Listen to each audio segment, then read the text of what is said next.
అసెంబ్లీని ఎగ్గొట్టాలి. అసెంబ్లీలోకి వచ్చి ఒక పులివెందల ఎమ్మెల్యే లాగా మొహం చూపించలేడు. కాబట్టి ఈరోజు వెళ్ళి ఢిల్లీలో కూర్చొని కాసేపు డ్రామా ఆడాలి. అంతే తప్పించి ఇది ప్యూర్లీ డ్రామా. ఎంత డ్రామా అంటే అవతల కూడా నమ్మలేనట్టుగా ఉన్న డ్రామా. కనీసం సినిమా చూసినంతసేపు అయినా 2.5 గంటలు అక్కడ ఏదో జరుగుతుందన్న విషయంలో మనం నమ్మి ఒక మెస్మరైజ్ అయ్యి చూస్తాం ఒక సినిమా చూసినా. కానీ మా హోడు చేసే ఆ సినిమా ఎలా ఉందంటే ఇదంతా ఏదో సెట్టింగ్ సినిమా అన్నట్టుగా ఉందన్నమాట పరిస్థితి. అసెంబ్లీని ఓకే శిరీష ఒక్క విషయం అండి, గత 5 సంవత్సరాలు పరిపాలించిన వాళ్ళు వచ్చి కూటమి ప్రభుత్వం వచ్చి 40 రోజులైతే వింతగా ఫ్రస్ట్రేట్ అవుతున్నారు.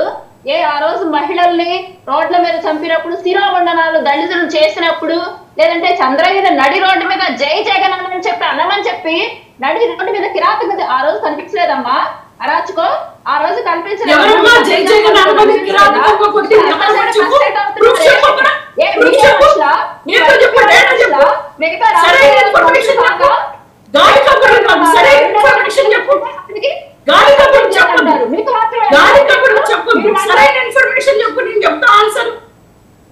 ఓకే ఓకే ఆవిడ కట్ అయ్యారు.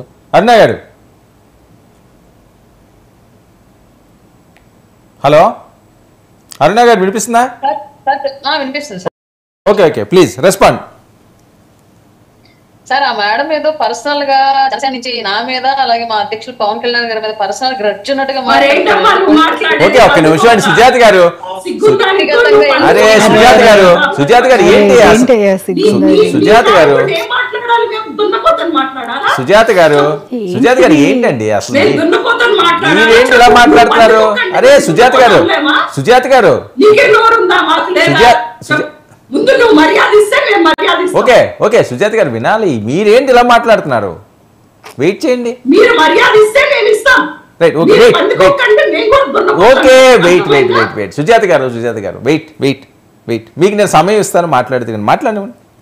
పర్సనల్ గా వద్దు. అరుణ గారు ప్లీజ్. జగన్మోహన్ రెడ్డి గారికి ఏపీలో ఫ్రస్ట్రేషన్ వచ్చి ఢిల్లీ వెళ్ళారు. ఈ మేడం కి ఇక్కడ ఫ్రస్ట్రేషన్ వచ్చేస్తుంది. పాపం ఏం లేదు సార్, మేము ఒకటే చెప్తున్నాం క్లియర్ గా, రాజకీయ హత్యలు అనేవి ఇప్పటి వరకు రాష్ట్రంలో జరగలేదు. క్లియర్ గా ఈ వ్యక్తిగత గొడవలు, అలాగే గత ప్రభుత్వం వీళ్ళు ఉన్నప్పుడు వీళ్ళు ఎలా అయితే అవతల వాళ్ళని హింసించారో ఆ రోజు పోలీస్ డిపార్ట్మెంట్ ఎవరు సహకరించక, వాళ్ళ బాధ వాళ్ళ గోడు ఎవరు పట్టించుకోక, ఈ రోజు వీళ్ళకి అధికారం దిగిన తర్వాత తిరిగి వాళ్ళతో బాధితులుగా ఉన్న వాళ్ళు ఈ రోజు ఏమన్నా వాళ్ళ బాధను వీళ్ళ మీద ఎలగక్కారేమో కానీ ఎవరు పార్టీల సైడ్ నుంచి ఇప్పటి వరకు మాట్లాడడం కానీ, గొడవలు చేయడం కానీ, దాడులకు తెగబడడం కానీ జరగలేదు. ఫస్ట్ విషయం. రెండోది, ఇందాక రెడ్ బుక్ అనేది మాట్లాడారు.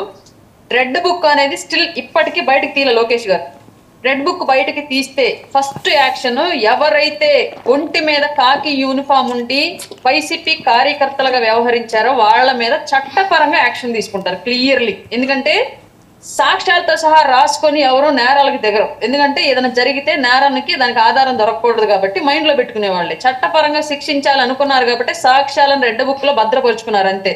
దాని మీద ఎవరి మీద బహిరంగ దాడులకి, అసాంఘిక దాడులకి జరగడానికి కాదు రెడ్ బుక్ అనేది రాసుకుంది. ఆ ప్రభుత్వం టైంలో సామాన్యుల్ని, ప్రతిపక్ష పార్టీల కార్యకర్తలని, మహిళల్ని హింసించిన వాళ్ళు ఎవరైతే ఉన్నారో, అది ఏ డిపార్ట్మెంట్ కి చెందిన వాళ్ళైనా, పార్టీకి సంబంధించిన వాళ్ళైనా సరే, వాళ్ళ పేర్లు మాత్రం అందులో నమోదు చేసుకోవడం జరిగింది. లోకేష్ గారు రెడ్ బుక్ స్టార్ట్ చేస్తే రాష్ట్రంలో మీ అందరూ చూస్తున్నటువంటి చట్టపరమైన పెను మార్పు ఖచ్చితంగా కనిపించింది. ఇప్పటివరకు ఆయన బయటకు తీయలేదు కాబట్టి మీరు ఇంకా ఇక్కడ ఢిల్లీలో వేషాలు, గల్లీలో వేషాలు వేస్తున్నారు. ఇది మాత్రం గుర్తుపెట్టుకోండి ఫస్ట్ విషయం. రెండోది, మీ హయాంలో జరిగినటువంటి తప్పిదాల కారణంగానే ఇప్పటికీ లా అండ్ ఆర్డర్ అనేది ఇంకా కంట్రోల్లోకి రాలేదు. రాష్ట్రంలో ప్రబలినటువంటి నేర ప్రవృత్తి అనేది ఇంకా కంట్రోల్ చేసే సిచ్యువేషన్ ఇప్పటికీ లేదు. పూర్తిగా కంట్రోల్లోకి తెచ్చుకోవడానికే ఎన్డీఏ కూటమి విశ్వ ప్రయత్నాలు చేస్తూ ఉంది. తొందరలో సక్సెస్ అయ్యింది. దానికి సంబంధించినటువంటి తప్పులు ఎక్కడ ఉన్నాయని అనేది చర్యలు జరుగుతున్నాయి, చర్చలు జరుగుతున్నాయి. మీరు ఫ్రస్ట్రేట్ అయిపోయి ప్రజలకి ఎన్డీఏ కూటమి ద్వారా మాట్లాడేటప్పుడు మీరు తిడతారు, నేను మాట్లాడలా. ఓకే ఒక్క నిమిషం సుజాత గారు.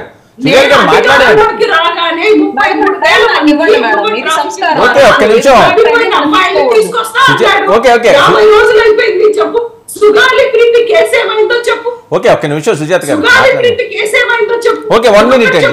5 ఏళ్ళు జగన్ ఏం చేశాడు చెప్పండి? 5 ఏళ్ళు జగన్ ఏం చేశాడు చెప్పండి?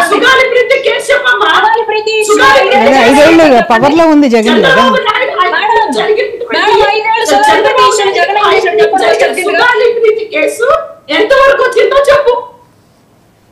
50 రోజుల్లో నన్ను అడుగుతున్న మీరు 5 ఏళ్లుగా జగన్ ఏం చేశాడు చెప్పాలంటే మీ దగ్గర ఆన్సర్ లేదు. జగన్ ఏం చేశాడు?